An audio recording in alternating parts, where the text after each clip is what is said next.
করতে একটা লড়াই লড়ে একটা অ্যাওয়ার্ড পাওয়া যেত, সে অ্যাওয়ার্ডটা একটা প্রশংসা হতো।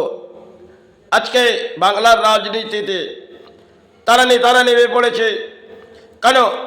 পুরস্কার, এটা যেন বিশ্বকাপ আসছে বাংলার 2026, এটা রাজনীতি ময়দানে লড়াই। এখানে উনি বলছে আমি এগিয়ে যাচ্ছি, আমার পথে এসো। উনি বলছে আমি এগিয়ে যাচ্ছি, আমার পথে এসো। দুটি গাছই হয়তো ভেঙে পড়বে, কারণ যে সমস্ত গাছগুলো আজকে দেখবেন, এগুলো গাছের মাঝ দিয়ে কেন বোঝাচ্ছি, যদি একটি সয়না গাছের মধ্যে চড়ে পড়ি, সে গাছটি কিন্তু সে গাছ থেকে ভেঙে নিচে পড়ব। আবার যেরাম একটা চেকন গাছে ডালের উপরে উঠে পড়লাম, সেই গাছটিও সবাই ভেঙে পড়বে, কারণ তার ভারসাম্য এও রাখতে পারবে না, উনিও রাখতে পারবে না। তাই এই ময়দানে দেখবেন এটা একটা রাজনীতির লড়াই, আর এই লড়াইয়ের মাঝে জনগণকে নেতারা বুঝিয়ে দিচ্ছে আমি যদি সাহারা এসে যাই, আপনাদের দানপত্র জীবনে কিছু সাহারা করে দেব। আবার ইনি একটা দানের মাঝ দিয়ে ঘোড়া তুলে বুঝিয়ে দিচ্ছে দেখো এতটা দান দিচ্ছে, এর পেছনে লড়াই করতে করতে যদি আমি সফল হয়ে যাই, তাহলে বড় অঙ্কের আরো দান তোমাদের ভরে দেব। কারণ আজকে সমস্ত একটা ভাতা সৃষ্টি হয়ে গেছে বাংলার মাঝে, কর্মস্থান তো কিছু নেই, কেন ভাতা দাও, ভাতা দিলে সন্তানরা খেতে পাবে। দেখবেন একটা সময়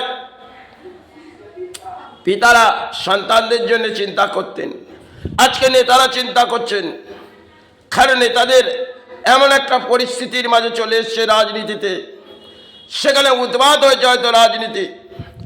আর একটা সময় পিতা ভাবতেন জীবনে অধিক লড়াই করলাম, তাহলে এই লড়াইয়ের পর অর্থ সন্তানদের জন্য রেখে যাব, এটা পিতার একটা লড়াই ছিলেন, পিতা সেটা করতেন।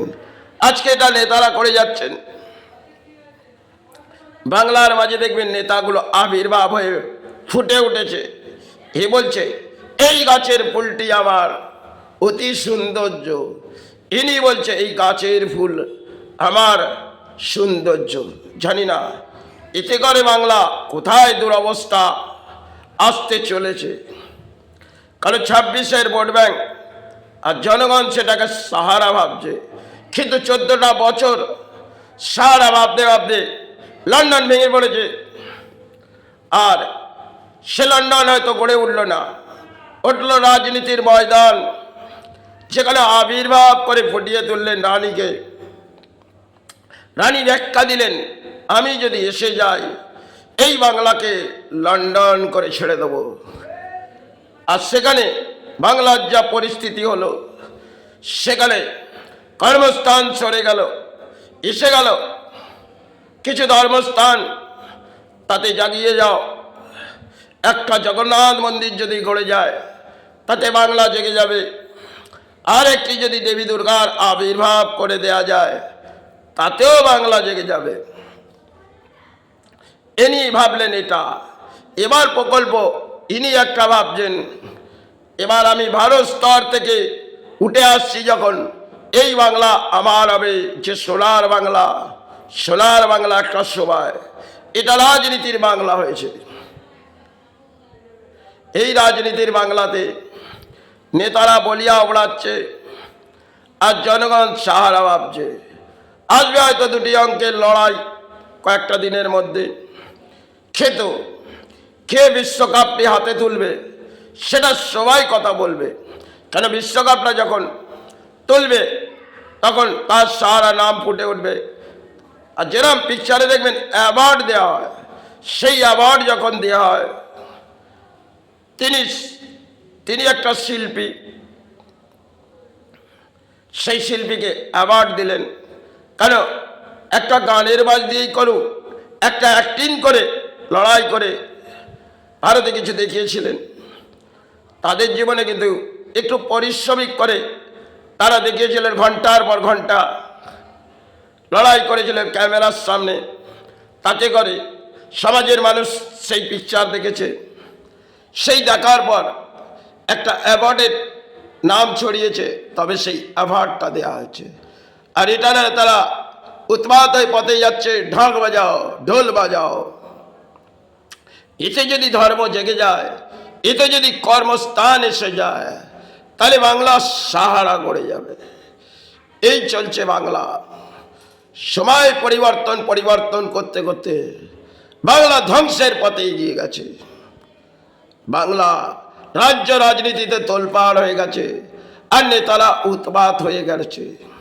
টাকা দু ধরনের, একটা বাপের, একটা পাপের। কোন সঞ্চয়ের টাকা এদের কাছে আসছে, আর জনগণের কাছে কি দিচ্ছে, সেটা সময়ের আবেগ। একটা সময় যারা বুঝিয়েছিলেন তারা ধর্ম থেকে বুঝিয়েছেন, আজকে যারা বোঝাচ্ছেন রাজ্য রাজনীতি থেকে বোঝাচ্ছেন, তাদের সাহারার মাঝে ফুটে উঠব, সেটাই জানবে ফুলের মাঝেই লড়াই। হয়তো ধর্মের মাঝে ফুল পুষ্প লাগে, হারি যে ফুলগুলো ফুটে আসছে সেগুলোর মধ্যে যদি সাহারা নেন, তাতেই তো দানপত্র জীবন সাহারা। এটাই ভেবে চলুন, এছাড়া বাংলায় কিছু হবে না। এই লড়াই করতে করতে বহু মানুষের প্রাণ গেছে। একটা সময় দেশ আজাদি করতে বহু সময় লেগেছিল। আজকে নেতাদের পেছনে কোনো সময় না, একটি ভোট ব্যাংক হবে, নেতারা উৎপাত হয়ে পথে নেমে পড়বে, রং খেলা হবে, আবির্ভাব হবে, আর কণ্ঠে ফুল পুষ্প মালা পড়ে আবির্ভাব করে যাবে, আরে ঈশ্বরের দর্শন করতে বেরিয়েছি, চলো পথে চলো। এই তো বাংলায় চলছে।